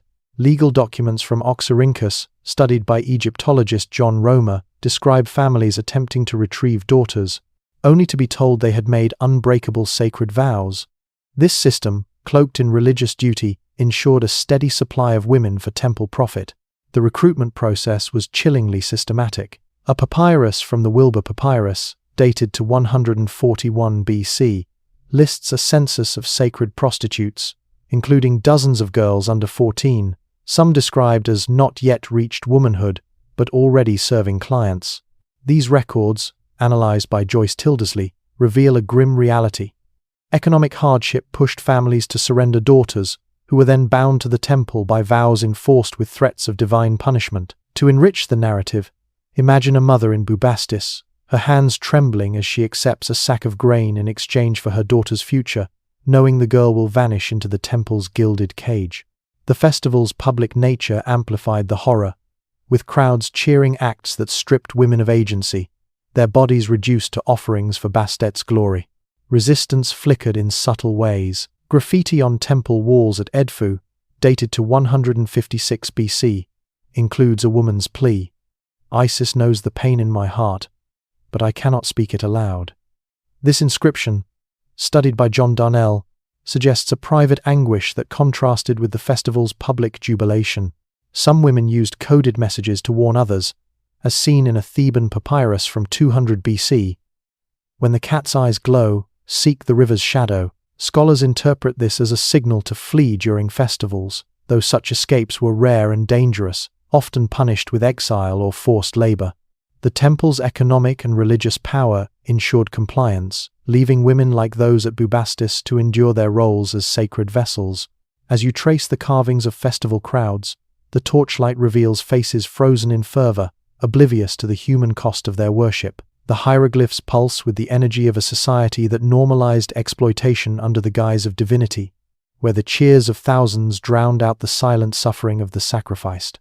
The next chamber will delve into the daily lives of these sacred prostitutes, revealing the personal toll of a system that profited from their bodies and silenced their voices. The torchlight softens, illuminating tomb carvings of women draped in sheer linen, their figures standing in temple courtyards, surrounded by hieroglyphs of offerings and prayers. These images transport you to the temple of Bastet, at Bubastis in 200 BC, where sacred prostitutes, known as gods' wives of Amun, lived lives of ritualized servitude, their days governed by the temple's unyielding demands. Drawing on papyrus archives from Thebes and personal letters unearthed in 1899, this part explores the daily existence of these women, weaving in the psychological toll and the temple's mechanisms of control, revealing a world where devotion masked exploitation and resilience flickered in the margins. Temple records from Philae, uncovered during the Aswan High Dam rescue operations in the 1962nd, document a permanent class of sacred prostitutes who served male visitors year-round. Beyond the chaotic festivals at Bubastis, these women, often recruited from impoverished families or dedicated as children, lived in special quarters within temple complexes, their distinctive clothing translucent linen, adorned with blue faience beads advertising their availability. A Theban archive, studied by Egyptologist John Romer, details their daily routines. They rose before dawn to perform purification rituals, bathing in sacred pools and anointing themselves with myrrh, before attending to clients in designated chambers. Their lives were strictly regulated. A papyrus from 250 BC lists rules forbidding personal relationships or leaving the temple without priestly permission, ensuring their isolation from the outside world. The psychological toll of this existence is vividly captured in personal letters found in Theban archives. One woman named Nebit wrote to her sister around 200 BC, "I have served 37 men this month, and still the goddess demands more.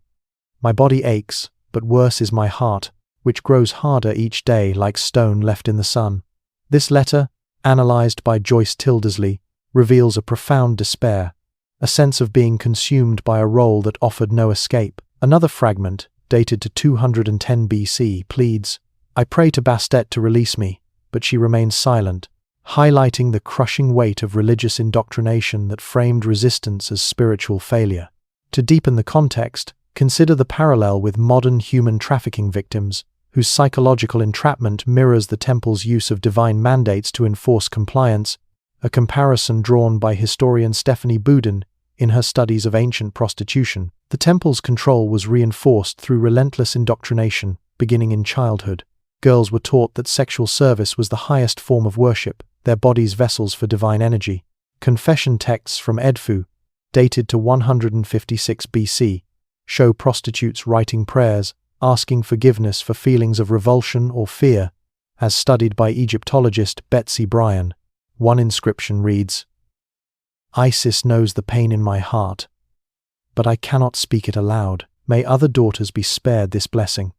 Such words reveal a desperate attempt to reconcile personal anguish with religious duty, a conflict exacerbated by the temple's economic power.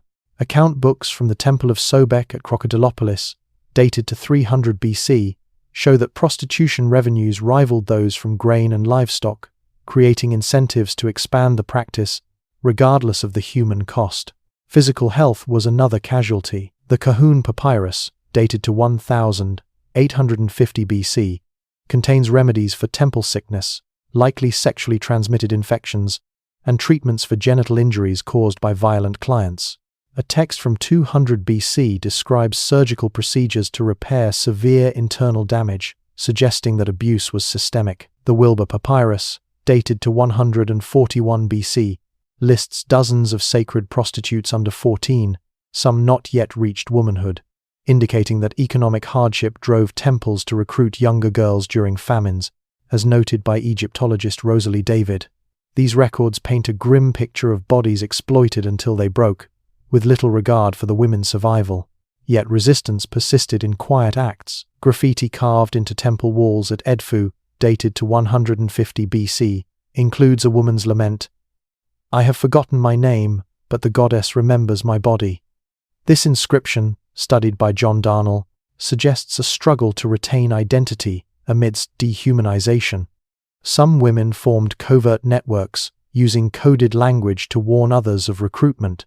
A papyrus from Thebes, dated to 190 BC, advises, "When the priests seek new flowers, let the lotus hide in the reeds, a signal to evade temple scouts." These efforts, though often futile, reflect a resilience that defied the temple's control, a flicker of agency in a system designed to erase it. As you trace the carvings of these women, the torchlight reveals their weary postures, their faces carved with an eternal resignation that belies their inner defiance. The hieroglyphs tell of lives consumed by divine service, where the temple's wealth was built on broken spirits. The next chamber will explore the expectations placed on women in the afterlife, where even death offered no escape from sexual servitude, a final testament to a civilization that sanctified suffering in the name of eternity. The torchlight flickers, casting a somber glow across the tomb's walls, where carvings now depict women in the afterlife, their figures surrounded by deities and phallic objects, bound to eternal service. These images transport you to the Valley of the Queens in 1300 BC, where noble and royal women were buried with artifacts designed to ensure their sexual duties beyond death.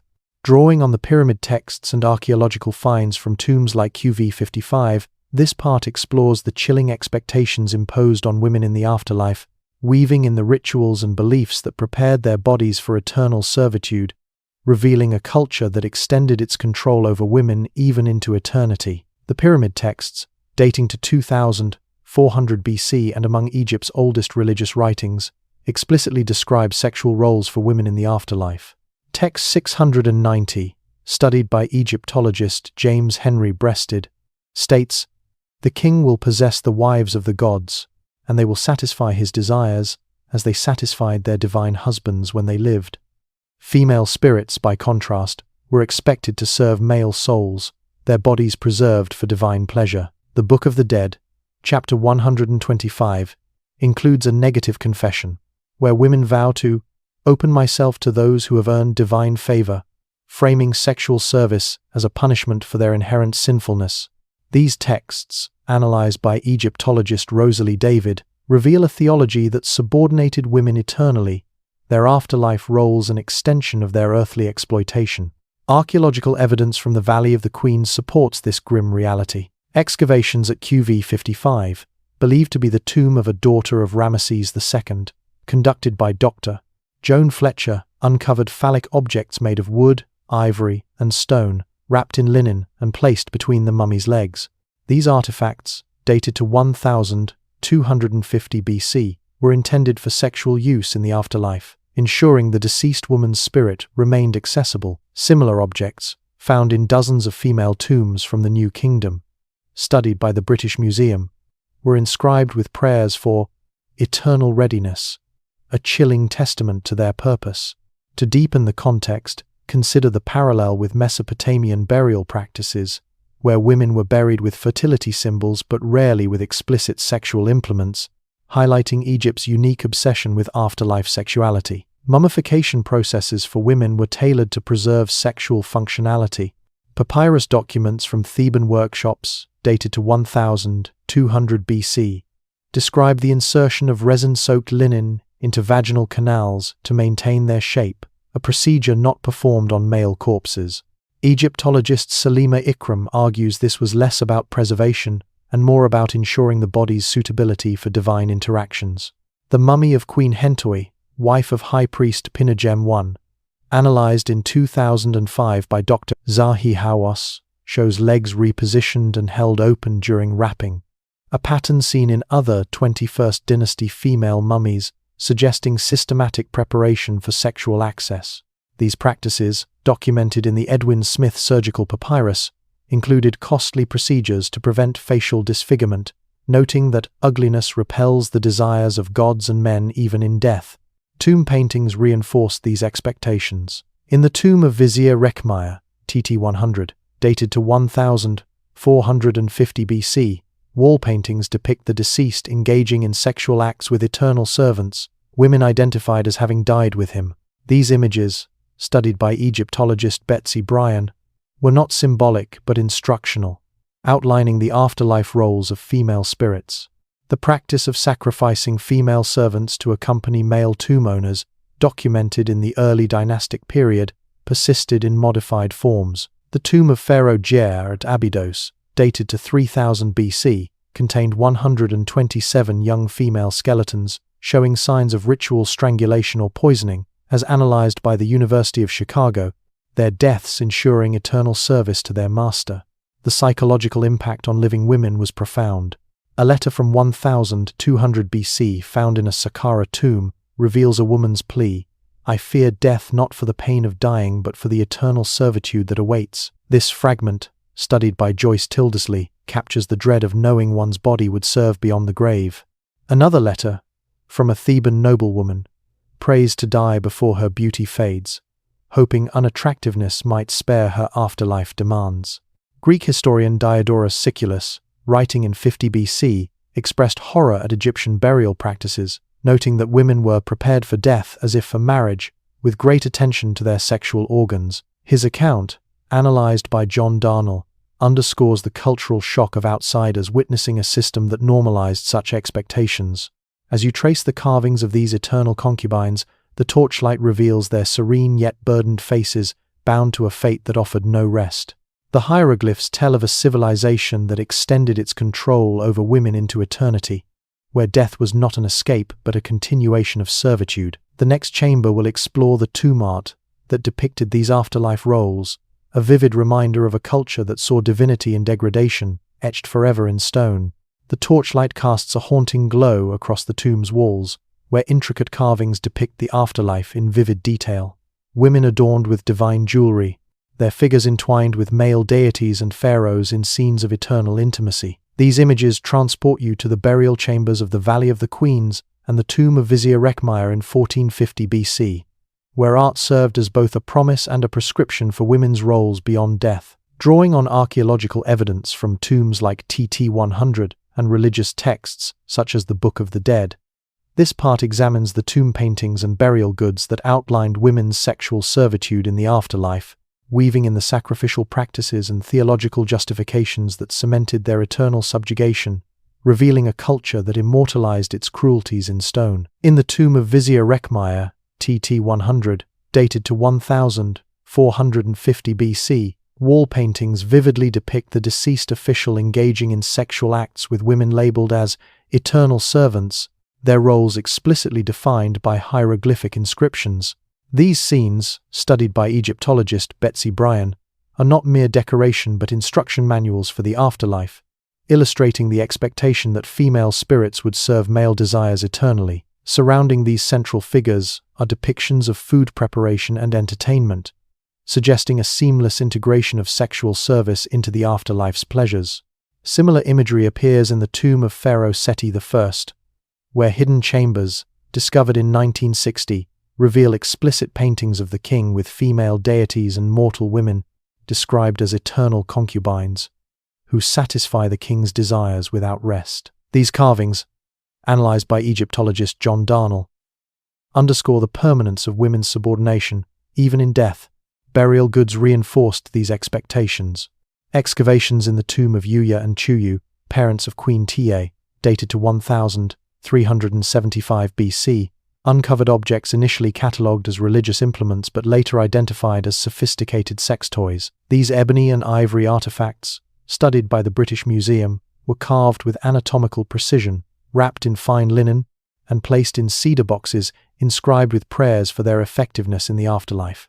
Such objects, found in dozens of female tombs from the New Kingdom, indicate a deliberate preparation for sexual roles beyond death. To deepen the context, consider the contrast with Mesopotamian burials, where women were buried with fertility symbols but rarely with explicit sexual tools, highlighting Egypt's unique fixation on afterlife sexuality, as noted by historian Stephanie Budin. The practice of sacrificing female servants to accompany male tomb owners further illustrates this grim reality. While most prevalent in the early dynastic period, this custom persisted in modified forms. The tomb of Pharaoh Djer at Abydos, dated to 3000 BC, contained 338 skeletons, including 127 young women, showing signs of ritual strangulation or poisoning, as analyzed by the University of Chicago's Oriental Institute. These women, buried to serve the pharaoh in death, were positioned with legs apart. A detail Egyptologist Salima Ikram suggests was intentional for sexual accessibility. In later periods, such as the 18th dynasty, symbolic sacrifices replaced mass killings, but the intent remained: women were bound to eternal service. A papyrus from Thebes, dated to 1300 BC, describes a noblewoman buried with servants of her spirit, figurines placed in her tomb to perform her afterlife duties, a practice that veiled the human cost in ritual. Religious texts provided the theological backbone for these practices. The Book of the Dead, chapter 125, includes a section where female souls vow to serve the desires of righteous men, framing their sexual role as a divine obligation. The pyramid texts, dated to 2400 BC, promise pharaohs, beautiful women who satisfy all desires, while female spirits are described as existing solely for male pleasure. These texts, studied by Egyptologist Rosalie David, reflect a worldview where women's afterlife roles mirrored their earthly exploitation, their bodies eternally commodified. To enrich the narrative, imagine a young woman's mummy, carefully wrapped with phallic objects at her side, her family unaware that their offerings ensured her eternal servitude.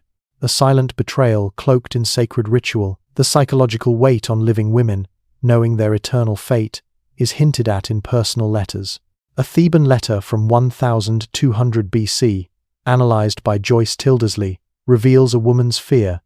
In life, I serve my husband. In death, I serve all who desire me.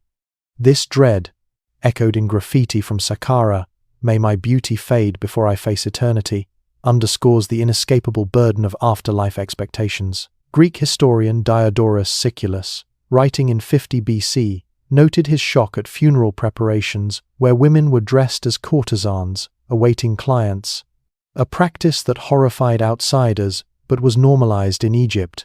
These accounts, studied by John Romer, highlight the cultural chasm between Egypt's beliefs and external perceptions, a divide that deepened as foreign influences began to challenge these traditions. As you trace the carvings of these eternal servants, the torchlight reveals their serene faces, a facade masking their unending obligation. The hieroglyphs tell of a civilization that wove women's subjugation into its vision of eternity, where even death offered no reprieve. The next chamber will explore the psychological impact on living women, their fear of an afterlife bound to servitude, a final testament to a culture that sanctified suffering in both life and death. The torchlight trembles, casting a faint glow across the tomb's walls, where carvings of women with downturned faces clutch amulets, their figures surrounded by hieroglyphs of prayers and pleas. These images transport you to the private chambers of Thebes in 1200 BC, where women like a noblewoman named Meret pen letters filled with dread, haunted not only by their earthly roles but by the eternal servitude awaiting them in the afterlife. Drawing on personal letters, diary fragments, and accounts from Greek and Roman visitors, this part explores the psychological burden borne by living women aware of their fate beyond death, weaving in comparisons to other historical societies to illuminate the profound despair of a culture that bound women to eternal subjugation. Personal letters and diary fragments from Thebes and Saqqara provide a rare window into the minds of these women. A letter from 1200 BC, found in a Saqqara tomb and studied by Egyptologist Joyce Tildesley, reveals a woman's anguish. "I fear death not for the pain of dying, but for the eternal servitude that awaits in life. I may choose my husband, but in death I must serve any spirit who desires me." This confession, written in a trembling hand, captures a visceral dread of an afterlife where women's bodies remained vessels for male desire. Another fragment from Thebes, dated to 1150 BC, pleads, "May I die before my beauty fades, that I might be spared the desires of the gods." These words, analyzed by Egyptologist Rosalie David, reflect a desperate hope that physical unattractiveness might exempt them from eternal sexual demands, a chilling testament to their powerlessness. Greek and Roman visitors, encountering these practices, recorded their horror. Diodorus Siculus, writing in 50 BC, described funeral preparations where deceased women were prepared for death, as if for marriage, with great attention paid to their sexual organs. His account, studied by Egyptologist John Darnell, notes the meticulous care given to female corpses to ensure their desirability in the afterlife, a practice that shocked outsiders accustomed to different burial customs. To deepen the context, consider the parallel with ancient Greece, where women's roles in death were less explicitly sexual. Greek funerary texts, as studied by historian Sarah Pomeroy, focus on women's purity rather than eternal servitude, highlighting Egypt's unique fixation on sexualizing the afterlife. This cultural contrast amplified the psychological weight on Egyptian women, who lived with the knowledge that death offered no escape from exploitation. The psychological impact was compounded by the rituals surrounding death. The Edwin Smith surgical papyrus, dated to 1600 BC, includes instructions for preserving the beauty of female corpses, noting that ugliness repels the desires of gods and men even in death. These costly procedures, studied by Egyptologist Salima Ikram, were marketed to wealthy families, ensuring their daughters remained desirable in the afterlife, a promise that deepened the living's dread. A Theban letter from 1180 BC, found in a noblewoman's archive, reveals a mother's fear for her daughter. "I adorn her for life, but I cannot save her from eternity." This fragment, analyzed by Betsy Bryan, suggests a pervasive anxiety among women who understood the permanence of their role, a burden reinforced by temple teachings that framed resistance as sacrilege.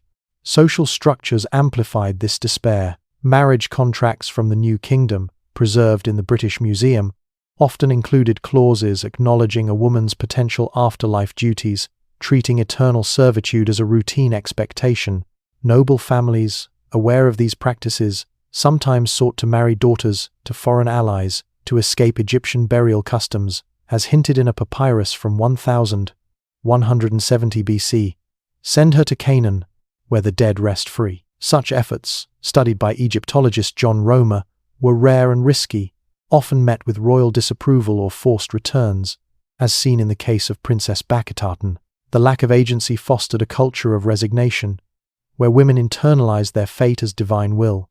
To enrich the narrative, imagine Meret writing her letter by lamplight, her hands trembling as she contemplates an eternity of servitude, her prayers to Isis unanswered in the silence of her chamber. Resistance, though rare, emerged in subtle forms. Graffiti from a Saqqara tomb, dated to 1200 BC, reads, "Let my soul hide from the god's eyes." This inscription, studied by Joyce Tildesley, suggests a private rebellion, a wish to evade the afterlife's demands. Some women sought to disfigure themselves, believing unattractiveness might spare them, as hinted in a Theban diary fragment, "I scar my face to be free in death." These acts, though desperate, reflect a flicker of agency in a system designed to erase it. The psychological toll was evident in temple records, which note increased offerings to Osiris by families of women who died young, possibly to appease gods for their daughters' fear or defiance, as analyzed by Rosalie David. As you trace the carvings of these anguished figures, the torchlight reveals their clasped hands, a silent plea for release from an eternity of service. The hieroglyphs tell of a society that wove women's fear into its vision of the afterlife, where even death was a continuation of subjugation. The next chamber will explore the decline of these practices under foreign rule, where external voices began to challenge Egypt's sanctified cruelties, a shift that left the tomb's warnings echoing in a changing world. The torchlight wanes, casting faint shadows across the tomb's walls, where carvings of temple festivals give way to images of crumbling sanctuaries, their hieroglyphs weathered by time and neglect. These scenes transport you to the twilight of pharaonic Egypt, as Roman conquest in 30 BC and the rise of Christianity began to dismantle the sacred practices that defined the civilization for millennia. Drawing on historical accounts from Roman rulers and Coptic Christian texts, this part examines the decline of temple prostitution, ritual defloration, and afterlife sexual expectations, weaving in the reactions of foreign observers like Diodorus Siculus to highlight the cultural clashes that reshaped Egypt's traditions, revealing a society forced to confront its own sanctified horrors. When Rome conquered Egypt in 30 BC, one of Octavian's first acts was to ban temple prostitution and ritual defloration ceremonies, as recorded in Roman administrative decrees preserved in the Oxyrhynchus papyri. These decrees, studied by Egyptologist John Romer, reflect Rome's discomfort with practices that clashed with their legal and moral frameworks. Temple records from Thebes, dated to 25 BC, show a sharp decline in festival revenues, indicating that the economic backbone of sacred prostitution was severed. The temple of Bastet at Bubastis, once a hub of mass prostitution festivals, fell into disrepair, its floors littered with broken pottery tokens, as excavated by Edward Neville in 1887. These tokens, analysed by the British Museum, mark the fading of a practice that had thrived for over 2 millennia, its end hastened by foreign rule that viewed such rituals as barbaric. Greek and Roman visitors had long expressed horror at Egypt's customs. Diodorus Siculus, writing in 50 BC, noted his shock at burial practices where women were prepared for death as if for marriage, with great attention paid to their sexual organs. His accounts, studied by Egyptologist Betsy Bryan, highlight a cultural chasm, where Egyptians saw divine necessity, Greeks and Romans saw degradation. Strabo, writing in 25 BC, described the mass defloration ceremonies at Coptos with revulsion, noting that girls no older than children were violated while crowds cheered, a spectacle unthinkable in Greco-Roman society. These external perspectives, analysed by Joyce Tildesley, forced Egypt to confront its practices, as foreign rulers imposed new moral standards that clashed with ancient traditions. The rise of Christianity further eroded these customs. Coptic Christian texts, such as those by Bishop Theophilus of Alexandria in 385 AD, explicitly condemned the defilement of female corpses by embalmers claiming to serve the gods of death. These writings, studied by Egyptologist Rosalie David, reveal Christian families' refusal to use traditional mummification services, fearing post-mortem abuse. By the 4th century AD, temples like Karnak and Dendera were abandoned, their explicit carvings left unexplained as local Egyptians grew ashamed of their past. A Coptic letter from 400 AD, found in a monastery archive, laments, "The old gods demanded too much, and their priests took what was not theirs." This shift, analyzed by John Darnell, reflects a growing rejection of practices once seen as divine, driven by Christian ethics that prioritized bodily sanctity. To deepen the context, consider the parallel with other ancient societies under Roman influence. In Mesopotamia, temple prostitution persisted into the Hellenistic period, but waned under Roman governance. As noted by historian Stephanie Boudin, Egypt's practices, however, were uniquely entrenched, their decline slower due to the deep fusion of religion and sexuality. Temple ledgers from Philae, dated to 100 BC, show a gradual reduction in gods' wives, as Roman taxes redirected temple funds, forcing priests to abandon costly rituals. The psychological impact on Egyptian society is hinted at in graffiti from Edfu, dated to 50 BC, where a former priestess wrote, "The gods are silent now, and so am I." This inscription, studied by Egyptologist Salima Ikram, suggests a collective reckoning as sacred spaces fell quiet. Yet the transition was not seamless. Some Egyptians clung to tradition, as seen in a Theban papyrus from 20 BC, which records a clandestine defloration ceremony despite Roman bans. Such acts, studied by Egyptologist Barry Kemp, were rare but reflect resistance to foreign imposition. For women, the decline brought relief but also disruption. Temple prostitutes, once revered, faced social ostracism as their roles lost divine sanction. A letter from Oxyrhynchus, dated to 10 AD, describes a former god's wife begging for alms, her sacred status now a stigma. To enrich the narrative, imagine a woman standing before the ruins of Bubastis, her once holy garments tattered, her identity erased by a world that no longer valued her sacrifice. As you trace the carvings of abandoned temples, the torchlight reveals cracks in the stone, mirroring the fracturing of Egypt's traditions. The hieroglyphs tell of a civilization forced to abandon its sacred cruelties under foreign eyes, their warnings preserved in fading reliefs. The final chamber awaits, where the legacy of these practices will emerge as a haunting reflection on humanity's capacity to sanctify suffering, a testament etched in blood and tears. The torchlight gutters as you reach the final chamber of the tomb, where the carvings grow sparse, their once vivid lines softened by time, yet still pulsing with the weight of ancient stories. The hieroglyphs depict a lone figure stepping into sunlight, leaving behind the shadowed corridors of limestone that have held the secrets of ancient Egypt for over 3 millennia. You are drawn back through the Valley of the Kings, past the silent screams of hieroglyphs that tell of sacred prostitution, ritual defloration, royal incest, and the violation of the dead practices that wove beauty and brutality into the fabric of a civilization. Drawing on the collective evidence of papyri, archaeological finds, and foreign accounts, this concluding part reflects on the legacy of these practices, weaving in their lasting lessons about humanity's capacity to sanctify the unspeakable, urging you to remember the voices preserved in stone. Walk back through those tomb corridors now, where each symbol tells a story of a civilization that saw divinity in degradation, convincing itself that the suffering of the innocent women like Ankhesenamun, Nefertari, and countless unnamed others was the price of the god's favor. The papyrus records from Deir el-Medina, the CT scans of mummies, and the accounts of Herodotus and Diodorus Siculus reveal a society that normalized ritualized violence, from the public spectacles of the Opet festival to the hidden horrors of embalming workshops. These practices, studied by Egyptologists like Joyce Tildesley and Betsy Bryan, were not aberrations but pillars of Egyptian culture, sustained by a theology that linked human sacrifice to cosmic order. The carvings of temple women, their faces serene yet burdened, stand as a testament to a system that demanded their bodies in life and death, their pain reframed as divine necessity. The legacy of these practices is a haunting reminder of humanity's capacity to cloak cruelty in sanctity. Marriage contracts that factored in temple service, medical papyri treating trauma as divine madness, and tomb art prescribing eternal servitude reveal a society that normalized exploitation with chilling efficiency.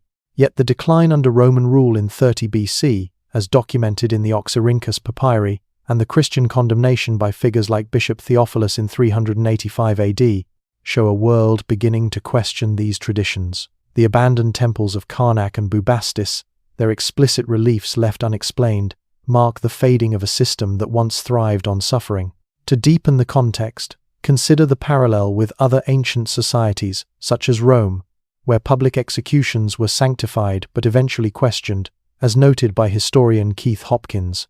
Egypt's practices, however, were uniquely enduring, their unraveling a slow reckoning driven by external scrutiny. The voices of resistance, Bakatatan's plea to the Hittites, the coded warnings in Theban papyri, the graffiti of a temple woman who forgot her name, echo across millennia, preserved in the fragments studied by Rosalie David and John Darnell. These whispers of defiance, from women who sought to reclaim their humanity, challenge the narrative of divine inevitability. They remind us that behind Egypt's grandeur, its pyramids, its gods, its golden treasures, lay stories of blood and tears, of individuals crushed by a system that saw them as offerings. To enrich the narrative, imagine standing at the tomb's entrance, the desert sun blinding after the darkness, hearing the faint echo of Nefertari's prayers or Moray's anguished letters, their words carried on the wind as a warning to the future. Step back into daylight, but carry with you the weight of what lurks in those shadows. Ancient Egypt's intimate practices reveal a civilization that was both magnificent and monstrous, its legacy a mirror to humanity's capacity to justify the unjustifiable. The hieroglyphs, etched in limestone, are not just relics but testimonies, calling out across time to remind us that every glorious civilization rests on secrets written in suffering. As you leave the tomb, remember the voices of those who endured Ankhesenamun trembling in Karnak, Nefertari gripping the altar, the unnamed women whose names were forgotten but whose stories endure in stone. Their warnings urge us to question the masks of sanctity, to listen for the silenced, and to honor the truth buried beneath the splendor. Completed.